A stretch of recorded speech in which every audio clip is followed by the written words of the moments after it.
কাহার মনা সিଏ মানে না কবিতারে বন্ধা যে জীবন কাল কাল কবিতারে যশ কিছু থাকে না কবিতারে নিন্দা কিছু থাকে না আসন্তু সেই কবিতা আসরকু আগে নেওয়া আমমানক গহণরে দুই যোদ্ধা দক্ষ সংযোজক দুইজন অଛନ୍ତି ତାଙ୍କୁ ମୁଁ ନିବେଦନ କରିବେ କାର୍ଯ୍ୟକ୍ରମକୁ ଆଗେଇ ନେବେ ନମ୍ର ନିବେଦନ ରହିବ ସମୟକୁ ଆଖି ଆଗରେ ରଖିବେ କାରଣ ଖରାର ତାତି ଆମ ସମସ୍ତଙ୍କୁ ଯେମିତି ଦୁଃଖ ନ ଦିଏ ତା ପୂର୍ବରୁ ଏ ସଭା କାର୍ଯ୍ୟକୁ କେମିତି ସାରିବା ସେଇଆକୁ ଆଖି ଆଗରେ ରଖି ସେମାନେ ତାଙ୍କ କାର୍ଯ୍ୟଧାରାକୁ ଆଗେଇ ନେବେ ଖୁବ୍ ଶୀଘ୍ର ସାରିବା ମଞ୍ଚରେ ଅନେକ ବ୍ୟକ୍ତିତ୍ୱ ଅଛନ୍ତି ତାଙ୍କଠୁ ସାହିତ୍ୟ ଆଲୋଚନା ଆମେ ଶୁଣିବା ଏସବୁ କାର୍ଯ୍ୟକ୍ରମକୁ କେମିତି ସମତୁଲ ଭାବରେ ସଞ୍ଚାଳିତ କରାଯାଇପାରିବ ସେଥିପାଇଁ ନମ୍ର ନିବେଦନ ରହିଲା ସମୟକୁ ଆଖି ଆଗରେ ରଖିବା।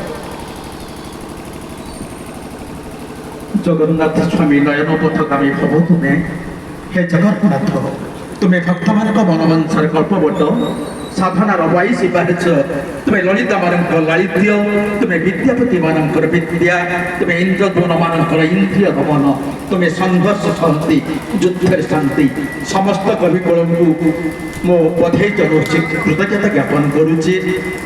आज अनेक कार्यक्रम आगक अपेक्षा करें आम प्रलंबित करवा ना जनक पर जड़े आम आह्वान करवा कविकुल को सर्वप्रथम मु आह्वान करी से जगन्नाथ के उद्देश्य भक्ति अर्घ्य रखुंट मोर बड़ भाई अनंत चरण मुदुली आसतु शुणा अनुभूति श्री जगन्नाथ मोर सप्रम प्रणाम। आज चतुराचार्य कहते कविता बिना कविता आसर पूर्णता न था किंतु मैं कविता देखी ये कविता नुहे ये हूँ मो निज अनुभूतिर कथा हाँ लिखी जगन्नाथ के जो अनुभूति मो कवितार शीर्षक अनुभूति श्री जगन्नाथ ये मो निजर अनुभूति मिछ नुहे मिछ सत्य कथा। कोटि कैबल्यनाथ कालिया शांत कोटि कैबल्यनाथ कालिया शांत श्रीक्षेत्र मौड़ मणि कोटि ओडियांक आराध्य देवता जीवगद बिंधाणी तुमरी सानिध्य लखिबा पाई सत्यके जोजनरु आसीछि भाई खाली मरु मरुचिका भवकु भेटुछि हेले तुमरो गंध का कहारो सानिध्य पाइबी मो आउ ए शून्य तार कोणरे कहार सानिध्य पाइबी मु आउ ए शून्य तार कोणरे आकाश समुद्र को हजाई देइछि अगना अग्नि वनस्तरे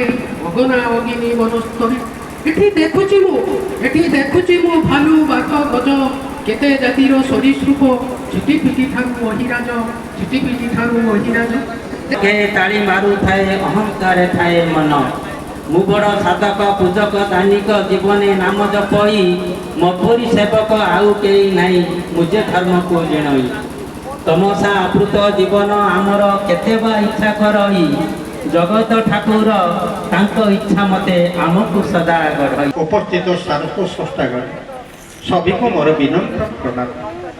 मोर कवितार शीर्षक स्फुलिंग एक क्षुद्र अग्नि कणिकार झलक महाशक्तिर आधार निवेशक मध्य महाप्रलय सृष्टि कर समाजर विवर्तन सृष्टि कर आज मो कवितार से उद्दिष्ट जो माने मातृभाषा जातिर संस्कृतिर आगामी दिन सुरक्षाकारी से तरुण मानक उद्देश्य मोर मेन्टा मेन्टा स्वप्न आंदोला आंदोला स्मृति नहीं बंची थिबा मु एक मनुष्य समयर कृतदास जीवनर भूल ठीक अंक कसु कसु होई थाए जीवन तो शेष हस्तकांद सुख दुख आवरण चादर तले घोड़े होई रही थिबा मु एक मनुष्य सुख बेले टिके हसिबा दुख आसिले निजको स्थिर रखी कर्म पथरे आगे जीवा अनुभूति को नहीं मु बंची थिबा मु एक मनुष्य।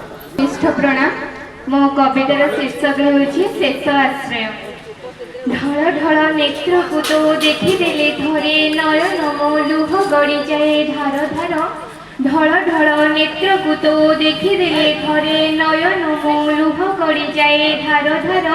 କେମିତି ବସିଛୁ ସିଂହାସନେ ଶାନ୍ତ ହେଇ, ଥରଟେ କ'ଣ ମନେ ପଡ଼ୁନାହିଁ ମୁଁ ତୋର? କେଶରେ ସଜେଇ ମୟୂର ପୁଛ, କେଶରେ ସଜେଇ ମୟୂର ପୁଛ, କଜ୍ଜଳି ସୁନ୍ଦର ଦିଶୁଛି ନୟନ।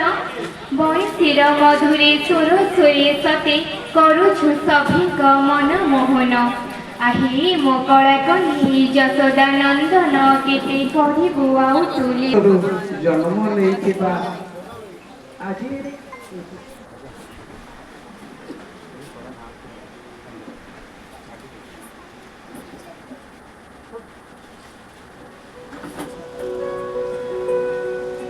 मीठा मीठा लगोई বনমালী জেনে মহোদয়কে নিবেদন করিবি এক সোল হাসি মিঠিরা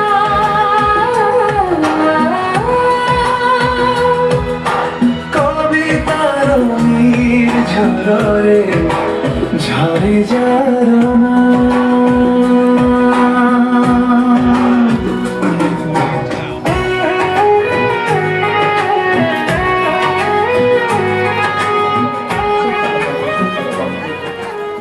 ନାରୀ ନୁହେଁ ଖାଲି ଫୁଲ ସୁକୁମାରୀ, ଫୁଲ ସରବାରୀ ଜାଣେ, ଶତ୍ରୁ ସମୟରେ ଅଶ୍ୱରେ ବସି ଯୁଦ୍ଧ ଚାଳନା ଜାଣେ। ଏମିତି ବହିଅଛି ନାରୀ, ଏମିତି ଜାଣି ପ୍ରତିଭାକୁ ଏ ମାଟି ଜନ୍ମ ଦେଇଛି, ଯାହାଙ୍କ ପାଇଁ ଆଜିର କାର୍ଯ୍ୟକ୍ରମ ସାଫଲ୍ୟମଣ୍ଡିତ ହେବା ପାଇଁ ଯାଉଛି। ବଡ଼ ଭଉଣୀ ଶ୍ରୀମତୀ ଅନ୍ନପୂର୍ଣ୍ଣା ଜେନା ମହୋଦୟା ଆଜିର ସମସ୍ତ କାର୍ଯ୍ୟକ୍ରମର ମୁଖ୍ୟ ପୁରୋଧା କହିଲେ କିଛି ଅତ୍ୟୁକ୍ତି ହେବ ନାହିଁ। ତାକୁ ଆମେ ବଧାଇ ଜଣାଉଛୁ, କୃତଜ୍ଞତା ଜ୍ଞାପନ କରୁଛୁ। ତାଙ୍କର ଲେଖନୀ ମନ ଆହୁରି ଶାଣିତ ହଉ, ଆହୁରି ସୃଷ୍ଟି କରନ୍ତୁ ଅନେକ ସୃଷ୍ଟି। ଭଉଣୀ ଅନ୍ନପୂର୍ଣ୍ଣା ଜେନାଙ୍କୁ ସ୍ୱାଗତମ ଜଣାଇବି। ଜଣେ ଓଡ଼ିଶାର ଚିର ପରିଚିତ, ଜଣେ ସାରସ୍ୱତ ସାଧକ, ଜଣେ ସଂଯୋଜକ, ଯାହାଙ୍କର ଲୋମ ମୂଳରେ ଖାଲି କବିତା କବିତା ସ୍ମୃତି ପଥରରେ ହସ ପାଚେରୀ, ପାଚେରୀ ସେପଟେ ଲୁହ ପୋଖରୀ, ପୋଖରୀ କୂଳରେ ରଙ୍ଗମହଲ, ଚାରିପଟେ ତାର ଲୁହାର ବାଡ଼। ଏମିତି ନହର ତୋଳିଛି ଯିଏ, କବି ବୋଲି ତାକୁ ଜଗତ କୁହେ, କବି ବୋଲି ତାକୁ ଜଗତ କୁହେ। ସମସ୍ତ କବି ଓ କବୟିତ୍ରୀ ବନ୍ଧୁମାନଙ୍କୁ ହୃଦୟରୁ ପ୍ରଣାମ। ପାୟା ବାବାଙ୍କର ଗୋଟିଏ ପଦ ମନେ ପଡ଼େ, ବୃଦ୍ଧ ହେଲେ ଦାରା ତନୟ, ଆଦରକୁ ତେଜନ୍ତି, ଯେସନେ କୃଷକ ବଳଦ, ଛଡ଼ା ହେଲେ କରନ୍ତି। ଏହି ଉପରେ ଆଧାରିତ ଛୋଟିଆ ବ୍ୟଙ୍ଗ କବିତାଟିଏ, ଯାହାକି ଅଜାଗାରେ ସତେ ବଦ୍ଧ। ବାଛି ବାଛି କରି ବୋହୂ ମୁଁ ଆଣିଲି, ବାଛି ବାଛି କରି ବୋହୂ ଆଣିଥିଲି, ଗୋଟିଏ ଚାଉଳେ ଗଢ଼ା। ଭାବିଥିଲି ଯାହା ଓଲଟା ଫଳିଲା, କପାଳ ତ ମୋର ପୋଡ଼ା। ପର ଝିଅ କଥା କ'ଣ କହିବି, ପର ଝିଅ କଥା କ'ଣ କହିବି, ପୁଅ ତ ବୁଝିଲା ନାହିଁ। ବୋହୂ ଥାଇ ମୋର କିସେ ବା କରିବ, ପୁଅ ହେଲେ ଘର ଜୋଇଁ, ପୁଅ ହେଲେ ଘର ଜୋଇଁ। ଜକେଇ ଆସୁଛି ଆଖି କଣେ ଲୁହ, ଭାବିଲେ ପୁରୁଣା କଥା। ନାହିଁ ସେଇଦିନ ଆଜିର ଭିତରେ ରହିଛି ଅନେକ ଫାଙ୍କା। ଯାହା ମୁହଁ ଯାଇ କେତେ ଦୁଃଖ ସହି ସଂସାରେ କରିଲି ବଡ଼। ମନ କଥା ମୋର ଥରୁଟେ ନ ବୁଝି, ଝାଡୁ ଥାଏ ବାର ବାର, ଝାଡୁ ଥାଏ ବାର ବାର। ବୋହୂ ବାବୁ ଆଣି ବରାଦ କରନ୍ତି, ବୋହୂ ବାବୁ ଆଣି ବରାଦ କରନ୍ତି। ପୁଅ ବସିଥାଏ ପାଖେ, ମିଟି ମିଟି କରି ତଳକୁ ଅନାଏ, ବଚନ ନ ଆସେ ମୁଖେ, ବଚନ ନ ଆସେ ମୁଖେ। ଭଲା ପୁଅ ବୋହୂ କରିଲି ରେ ମୁହିଁ, କାହାକୁ କହିବି ଦୁଃଖ। ଖଟି ଖଟି ମୋର ଦିନ ନ ସରଇ, ଅଜାଗାରେ ସତେ ବଥ, ଅଜାଗାରେ ସତେ ବଥ, ଅଜାଗାରେ ସତେ ବଥ। ମୁଁ ବର୍ତ୍ତମାନ ଆପଣଙ୍କୁ ଶୁଣେଇବି। ଆଗରୁ ତମକୁ ଯାହା ଜାଣିଥିଲି, ତମେ ଖାଲି ତାହା ନୁହଁ। ତମେ ଅଶରୀରୀ ଅଥଚ ମୋ ପାଖେ ସବୁବେଳେ ରହିଥାଅ। ତମେ ନୀଳ କଇଁ ରଙ୍ଗର ଛୁରୀ ମତେ ଚିରି ଦେଇଯାଅ। ଚାହିଁଲା ବେଳକୁ ମୁଁ ନୁହେଁ ତୁମେ ହିଁ ରକ୍ତରେ ବୁଡ଼ିଥାଅ। ଏ ହଉଛି ଆବେଗର କବିତା। ଚାହୁଁନି ମୁଁ ତୁମ ବାହୁ ଝୁଲଣାରେ ଝୁଲିବାକୁ କାଳେ କାଳେ, ଗାଇକଟେ ହେଇ ରହିଥାଏ ସଦା ଶ୍ରୀରଙ୍ଗ ପୟର ତଳେ। ନିଶ୍ୱାସ ମୋର ତମରି ଗନ୍ଧ ପ୍ରଶ୍ୱାସ ତୁମ ଛନ୍ଦ, ନା ଧରି ପାରୁଛି ନା ଛାଡ଼ି ପାରୁଛି ନୀତି ହୁଏ ଦହ ଗନ୍ଧ। ପ୍ରେମିକା ତ ନୁହେଁ ପତ୍ନୀ ବି ନୁହେଁ, ଏ ଉଚ୍ଚାଟ କାହିଁ ପାଇଁ, କାହିଁକି ନିଜକୁ ଖୋଜିଲେ ଦେଖେ ମୁଁ ମୋ ଭିତରେ ମୁଁ ନାହିଁ। କଥା ଯେବେ ମୋର ଗୀତ ହେଇଯାଏ, ଶ୍ରୋତା ଦେଖେ ମୁଁ ତୁମକୁ, ମୁଁ କି ଗାୟିକା ତମ ପାଇଁ ଜନ୍ମ, ପଚାରି ଚାଲେ ନିଜକୁ। ପ୍ରତିଧ୍ୱନି ସାଜି ଉତ୍ତର ଆସେ, ମୁଁ ହିଁ ଯାଇଛି ବୁଣି, ଚାରିପାଖେ ଦେଖ କୃଷ୍ଣ ଭାବର କି ଆହମ ସଙ୍ଗୀତ ରାଣୀ। ପଦେ କଥାରେ ମୋ ଧୈର୍ଯ୍ୟ ବନ୍ଧ ଭାଙ୍ଗି, କୋଳ ଲଙ୍ଘେ ମନ ନଈ, ଜନ୍ମ ଜନ୍ମାନ୍ତରେ ଗାଇବି ମୁଁ ଗୀତ କେବଳ ତମରି ପାଇଁ। ପୁଣି କେଉଁ ଏକ ଅଜଣା ଭୟରେ ଚହଲି ଯାଉଛି ମନ, କେମିତି ସମାଜ ରୂପ ଦେବତାକୁ ରାଧା ବୁଝିବ କେଶ। ତମେ ବି ତ ତମ ମୋହନ ବଂଶୀରେ ରାଧା ରାଧା ଗାଉଥାଅ, ରାଧା ବିନା କୃଷ୍ଣ ଅଧା ବୋଲି ତମେ ବାର ବାର କହୁଥାଅ। ଏ ସ୍ଥୂଳ ଶରୀରେ ଛୁଇଁବିନି ତେଣୁ, ଏ ସ୍ଥୂଳ ଶରୀରେ ଛୁଇଁବିନି ତେଣୁ, ଗାୟିକାଟେ ଖାଲି ହେବି ତମ ପାଖେ ରହି ତମଠୁ ଦୂରେଇ, ଗୀତ ଖାଲି ଗାଉଥିବି ତମ ପାଖେ ରହି ତୁମଠୁ ଦୂରେଇ। ଜଗନ୍ନାଥଙ୍କ ଦରବାରରେ ମୁଁ ଏଠି ପହଞ୍ଚିଛି। ଆଉ ପ୍ରଥମେ ମୋର ପିତୃପୃତ ମୋ ବଡ଼ ଭାଇ କହିସାରିଲି, ମୁଁ ଏଭଳି କବିତା ଲେଖେନି, ତଥାପି ଟିକେ ମନ ଛୁଇଁଲା ଭଳି କବିତା ଟିକେ ହବ। ସେତେ ବ୍ୟଙ୍ଗ ନୁହେଁ, ବ୍ୟଙ୍ଗ କବିତା ହେଲେ ବି ଏତେ ବ୍ୟଙ୍ଗ ନୁହେଁ। ଆଉ ମୁଁ ଆଶା କରିବି ବଡ଼ ଭାଇ ମୋ ଉପରେ ରାଗିବେନି। ଦିନ ହେଉ ଅବା ରାତି, ସପନ ଦେଖାଏ କରାମତି, ନିଦ ମାଉସୀ ଆସିଲେ ସପନ ରାଇ ଯେ ମଜି ହଜିଯାଏ, ନିଜକୁ ପୁରାମ ଭୁଲେ। ଇଏ ସପନର କଥା। ଦିନେ ମୁଁ ଥିଲି ସରଗରେ, ପ୍ରେମ କଲି ଉର୍ବଶୀ ସାଥିରେ, ରମ୍ଭା ମେନକା ମେଳରେ, ଗୀତ ନାଚ ଆସରରେ ଝୁମୁଥିଲି ମହାସୁଖ ସରଧାରେ। ଦିନେ ଭୂତ ମତେ ଟେକି ନେଲା, ଆକାଶରେ ପୁଣି ଛାଡ଼ିଦେଲା। ମରିଗଲି ବଡ଼ ପାଟି କରି ଜୀବନ ବିକଳେ, ଫଟୋରୁ ଖସି ପଡ଼ିଲି। ଯାଉଥିଲି ଦିନେ ଜଙ୍ଗଲରେ, ବାଘ ଦେଖା ହେଲା ମୋ ସାମ୍ନାରେ, ଛାଡ଼ିଦେଲା ଗୋଟେ ରଡ଼ି, ତା ମୁହଁକୁ ଗୋଟେ ମୁଥ ମୁଁ ମାରିଲି, କେଉଁ ଆଡ଼େ ଗଲା ଉଡ଼ି। ସପନ ଦେଖିଲି ମୋ ପ୍ରେମିକା, ପଲଙ୍କେ ଶୋଇଛି ଏକା ଏକା। ସପନ ଦେଖିଲି ମୋ ପ୍ରେମିକା, ପଲଙ୍କେ ଶୋଇଛି ଏକା ଏକା। ରଙ୍କ ନିଧି ପାଇଗଲି, ରାତି ସାରା ମୁଁ ଉଜାଗର ରହି ରାସ ଉତ୍ସବ ପାଳିଲି। ସାଙ୍ଗ ଘର ବୁଲି ଯାଇଥିଲି, ତା ସାଙ୍ଗରେ ପେଟେ ଖାଇଦେଲି। ଶୋଇ ପଡ଼ିଲି ରାତିରେ, ସପନେ ଭାବି ମୁଁ ବାହାରକୁ ଗଲି, ମୁତି ଦେଲି ବିଛଣାରେ। ଉଡ଼ାଜାହାଜରେ ଉଡ଼ୁଥିଲି, ପ୍ରକୃତିର ଫଟୋ ନେଉଥିଲି। ଦୁର୍ଘଟଣା ଘଟିଗଲା, ବାଉଁଶ ଅଗରେ ପଡ଼ି ଓହ୍ଲାଇଲି, ଜାହାଜଟା ଜଡ଼ିଗଲା। ଆଉ ଯମ ଦିନେ ମତେ ବାନ୍ଧି ନେଲା, ବାଟରେ ମୋ ସାଥେ କଥା ହେଲା। ଇନ୍ଦ୍ର ସଭାରେ ରଖିଲା, ପଖଜ ବଜାଇ ଓଡ଼ିଶୀ ଗାଇଲି, ଘରେ ଆଣି ମତେ ଝିଅଟିଏ ଥିଲା ଏମିତି।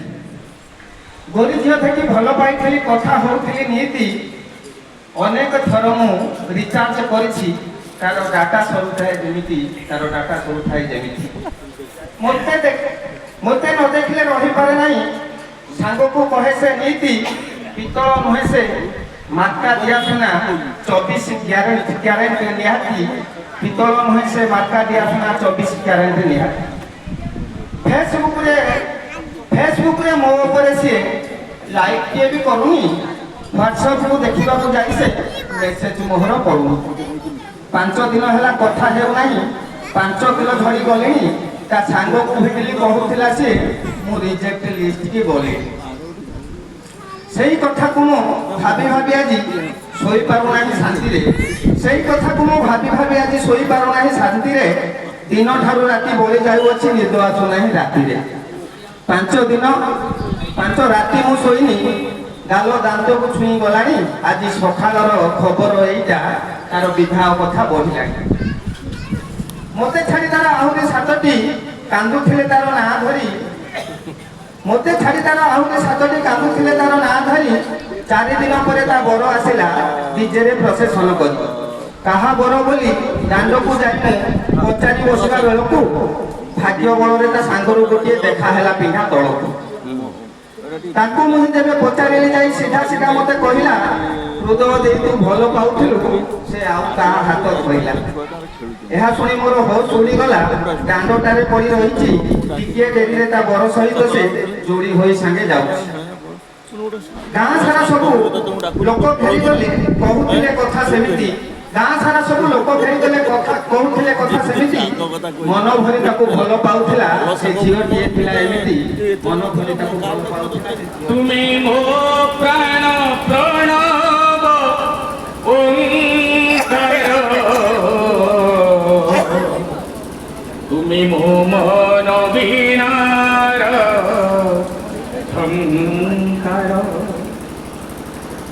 তুমি কবিতা মধুর অবগুণ্ঠনরে লুকায়িত প্রীতি মলহার, তুমি মন বীণার ঝঙ্কার, তুমি আস দেবে নিস্তব্ধ নিশীথে পুলকিত করি তনু মোর, নুপুর নিকোণে নিনাদিত হুয়ে ভাব যমুনার পারাবার, তুমি মন বীণার ঝঙ্কার, তুমি নবঘন চাতকর প্রাণ, ঘোর তমিশ্রার অন্ধকার, উত্তপ্ত মরুরে নিদাঘ বৈশাখে শুদ্ধ সৌদামিনী নিরধার, তুমি মন বীণার ঝঙ্কার, তুমি প্রকৃতির ধীর সমীরণে কাকলি কণ্ঠর কুহুসন, পাহাড়ি ঝরণা কুড়ু কুড়ু তান, পাহাড়ি ঝরণা কুড়ু কুড়ু চন, সবুজিমা প্রিয় বনানীর, তুমি মন বীণার ঝঙ্কার, সবু তুম দান হে প্রিয় পরম, মূলাধার তুমি বিশ্বর, সকল পুরাণে ভরি দিও প্রভু, সকল পুরাণে ভরি দিও প্রভু, প্রেম মন্দাকিনী বারি ধার, তুমি মন বীণার ঝঙ্কার, তুমি লুকায়িত প্রেম মোহার, তুমি কবিতা মধুর অবগুণ্ঠনরে লুকায়িত প্রীতি মোহার, তুমি মন বীণার ঝঙ্কার, তুমি মন বীণার ঝঙ্কার, তুমি মন বীণার ঝঙ্কার। আজি এই যে সাহিত্য আসর সভাপতি মহোদয়